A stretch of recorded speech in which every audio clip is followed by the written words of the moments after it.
And so I get the privilege a bit to talk about our trip to Palestine. And I've kind of broke it up into two parts, which I'll tell you about in just a minute. But I want to thank you for your prayers over the last few weeks as we got to travel to Palestine and Israel and listen to the voices of the Palestinians and others fighting for peace. We had moments where we got to spend time in Taipei, which is the only entire Christian village in Palestine, which has around 1,200 people. We spent time in Nazareth and Ramallah, which is the capital of Palestine. We also spent time in Jerusalem and in Bethlehem. And in all of those stops, we had the privilege to learn from people who are fighting for peace or to hear the personal stories of Palestinians who are suffering under the Israeli occupation. Our Old Testament text today is one of lament, lamenting the injustice the people of Israel are facing and wondering how long God will allow their prayers to go unanswered. The Israelites in the Old Testament knew what life was like under occupation. They knew what life was like being controlled by a foreign power. They were controlled by many foreign powers throughout the Old Testament. For the majority of Palestinians living today, all they have known is life under occupation for their entire life. Israel has been occupying Palestine land for 77 years now, and many of the stories we heard on our trip over the past 2 weeks were ones of lament. How long will the world allow Israel to commit apartheid and genocide? Where is God's justice for the people of Palestine? Where are the voices of those speaking for the 65,000 Palestinians killed in Gaza since October 7th, 2023? Over the next 2 Sundays, I'd like to take some time to share with you some realities we witnessed on our trip to the West Bank. This week, focusing on the situation on the ground and voices of lament that we heard. And next week, we will focus on the stories of hope that we heard coming from Palestinians and how they are living life to the fullest, even amidst an occupation.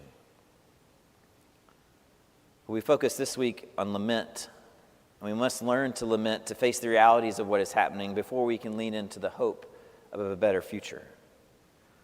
The practice of a lament allows us to name the suffering we are experiencing or witnessing, to name the loss of what we are experiencing, and to name what we hope will change for ourselves or for the next generation.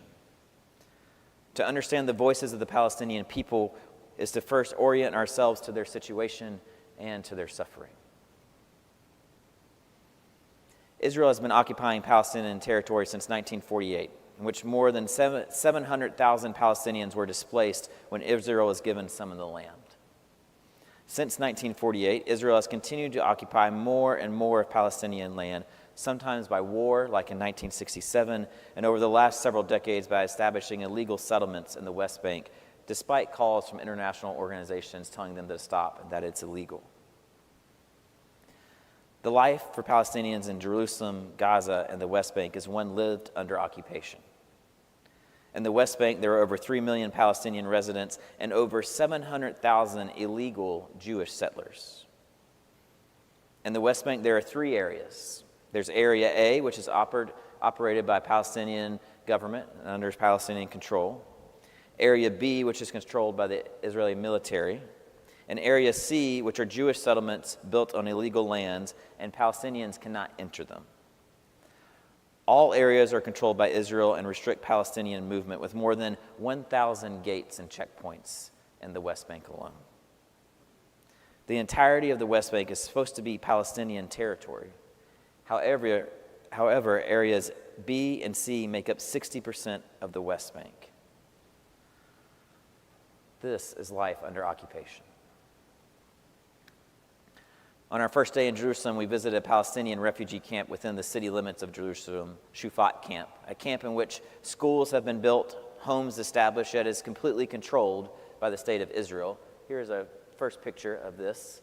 This is a picture of the wall that you see that separates the camp from Jerusalem, but the tall buildings in the back are apartments. These are apartments that Palestinians have built. There's no building code within these camps, so they build according to how they can. There are over 130,000 Palestinians who live here, yet Israel controls when and if they can leave the refugee camp at all times. The camp is surrounded by walls to force everyone living there to go through checkpoints to be able to enter or leave, and they can be denied exit for any reason. This is a picture of the wall and some apartment buildings inside. Israel controls access to water and electricity, in which water is only given when Israel wants to offer it, usually a few times a month, and Palestinians must pay 6 times the amount for water. This next picture is a picture of a school within the Shufat camp, one sponsored by an international organization. This is a young boy in front of the school, is in the background there. Earlier this year, some young kids were frustrated by the occupation and went to throw some rocks at the checkpoint gate to let off some of their anger. In response, Israeli soldiers came to the school to question the students, and when they couldn't identify who they were because the community decided to protect them, soldiers later returned when the students were taking tests, and this was intentional. And what you can't see in this photo, but if you could zoom in on the photo, soldiers later returned just to fire bullets at the school. And you can see bullet holes in the wall and the windows broken out. And this was simply to terrify the students from ever trying to do such a thing again. The school is no longer open, depriving kids of a place to learn. Thus, this young man was out walking in the middle of the day. This is life under occupation for many Palestinians who are living within a refugee camp in Jerusalem. How long will the world allow this to happen? How long will the Lord be silent to cries of Palestinians? Just outside the walls of the old city, there's a predominantly Palestinian neighborhood called Silwan. Silwan has about 70,000 residents and has existed for thousands of years. It is mentioned in the New Testament as the place where Jesus healed the man blind from birth.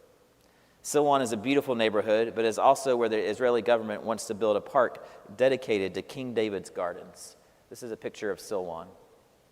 There's an artist in Silwan. You'll see the eyes in the picture that is done in art because they want the Jewish community to know that they are looking at them and what they are doing. And so there's over 20 pictures of eyes that have been done, of different eyes representing different people who have been oppressed throughout the world, watching what Israel is doing here.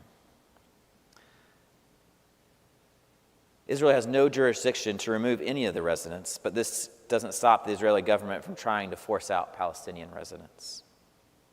This is a picture of us with Fakhri and Amina Abu Diab, who were residents of Silwan before the War of 1967. They're standing in the middle, and this is our entire delegation. There were 14 of us who went there. So they've lived there since before 1967, and in February of 2024, the Israeli government came with 300 soldiers and bulldozers and gave the Diabs 2 options.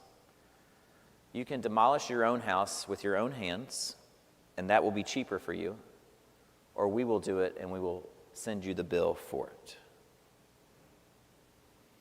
Fakhri and Amina wouldn't demolish their own house, so the soldiers took a bulldozer to it. And the next photo is photos of that rubble, 1.5 years later, as we were visiting. And the next photo is the old house that was bulldozed while we were there. You can see the kitchen in the background. So this is what is left after 1.5 years later. And in talking with Fakhri, he said it wasn't just destroying his house, it was a pounding to his heart, his childhood, his memories. This is where Fakhri and Amina met, married, had kids.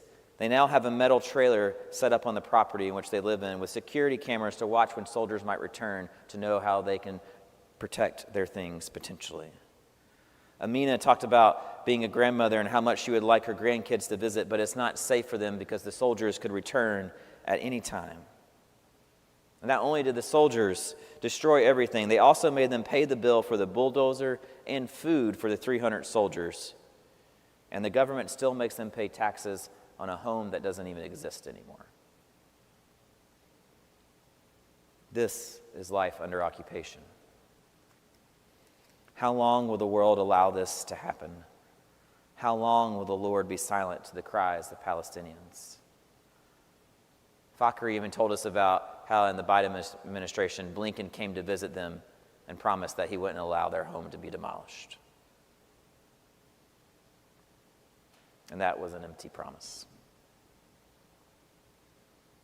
We also met Badur Hassan, who works for Amnesty International, and her role is to make reports on human rights abuses in Gaza. So she listens to the people of Gaza daily. She speaks of daily knowledge of the suffering of the people in Gaza, an area in which 2.3 million people live, and over 90% of them have been displaced since October 7th. This is the 90% still alive after over 65,000 men, women, and children have been killed in Gaza. Over the last 2 years, over 78% of the buildings in Gaza have been destroyed or damaged, leaving no place for those who are displaced to even go. Badur said, "Do we have the vocabulary for grief when it comes to Gaza City, the death of a city over 4,000 years old?" She told the story of a 75-year-old woman who lost her home, and she begged her children to leave her to die so they wouldn't have to carry her when they were displaced, because she didn't want to be a burden, because she knew they could be displaced again and again and again, and just told to keep moving. The people of Gaza should not have to convince the world that they are human, but this is exactly what they feel like they are having to do right now. Badur also said, "There are some voices in Gaza that echo the voices of those who were in Auschwitz." This is life under occupation and genocide. How long will the world allow this to happen? How long will the Lord be silent to the cries of Palestinians? On our last day in Israel, we went to Bethlehem and met with the leaders of YM, a Palestinian conflict resolution center. We had the opportunity to hear from Tariq, who works for YM and whose father founded the center. Tariq is a Palestinian American and lives in Bethlehem full-time. His mother lives in the States as Israel will not let her come to Palestine and live with her family because they deem her a threat. Tariq talked about his childhood and growing up near the wall which separates Bethlehem and the Jerusalem area. He told of his friend David, who is Jewish, and how they formed a strong bond growing up. Tariq and David would go to a camp in the United States every year, meant to form bonds between Jewish and Palestinian youth, and they loved the camp and they loved spending time with each other. It was always good to be able to spend time together, and they became dear friends. And as they grew up and time went on, they didn't see each other as much until they were out of high school. And one day, Tariq was waiting in the checkpoint line to leave Bethlehem because he needed to go to Jerusalem. As usual, the line took a long time, and when he got up to the front, guess who was the Israeli soldier at the front? It was David. Tariq and David immediately recognized each other and shared a warm greeting. They spent some time catching up on life and how each other's families were. They were old friends, and this felt like a conversation with an old friend. David eventually asked to see Tariq's ID and looked it over for a minute and said, "It is so good to see you, old friend, but you can't cross today."